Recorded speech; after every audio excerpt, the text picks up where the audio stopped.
Hey guys, this is James from Big Block Clones, and I recently got some questions about, I get a lot of questions about how to set Lash, and I've seen a lot of different ways to do it. I thought I'd show you guys a real simple way that we do it here.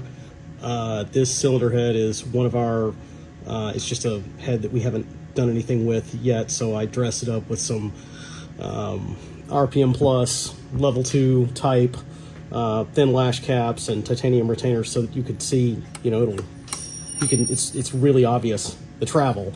Guide plate, rocker studs, and push rods.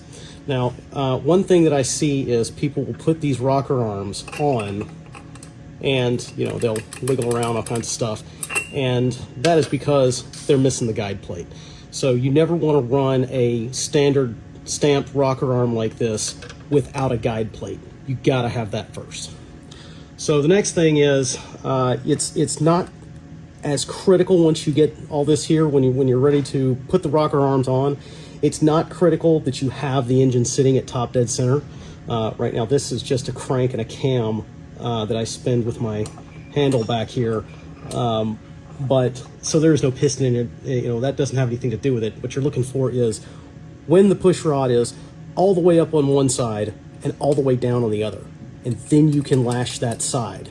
And it's more obvious when you have the rocker arms on. So, but if you notice, see, they go up and down. That's your lift event. Okay.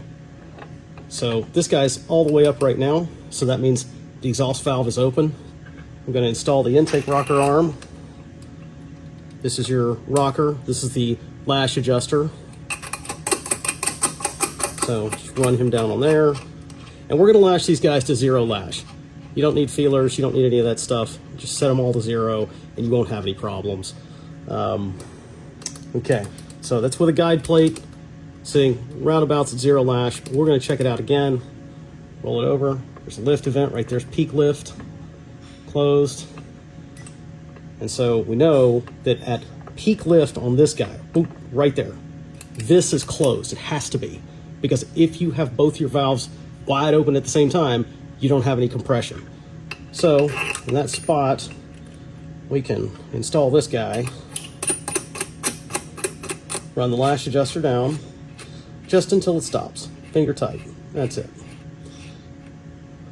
Oh, and one other thing I forgot to say, these are checker springs in here. These are not springs that you would normally run. I do advise that you get a set because they're fantastic. You can just put them in with your hands and then spin things over and look at how it works, and it makes explaining how engines work really nice. So here we have, they're about 0 lash. Okay. You can still, if you have fingers thin enough, yep, I can still spin the push rod. That means you don't have any tension on it. That's just stop right there. That's it. That's where you want to be. Okay, that's all the movement that you get. You'll get even less when you lock it down. So there was your compression release. There's compression release, and there's your open event for the exhaust. Okay, you do not want to set your lash when the exhaust, when the valve is open. But when it's open as far as it can go, you can set it on this guy. Notice he's loosened up a little bit. There you go. Intake. There. Intake open. Exhaust. He's set. That's it. That's all you do. You're done. Lock them down as you normally would with a couple of wrenches, or if you're using like a gauge rocker arm, hold it, lock it, or hold it, lock it. You get what I'm saying. But you're done. That's it. That's all you've got to do. And this valve train is done, ready to roll. It's that simple. You don't need a feeler gauge.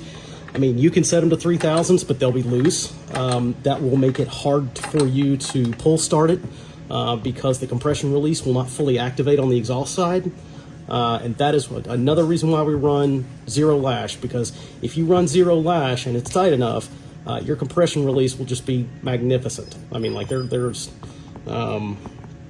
it will turn over with no kickback, nothing, even with a bunch of timing and a bunch of compression.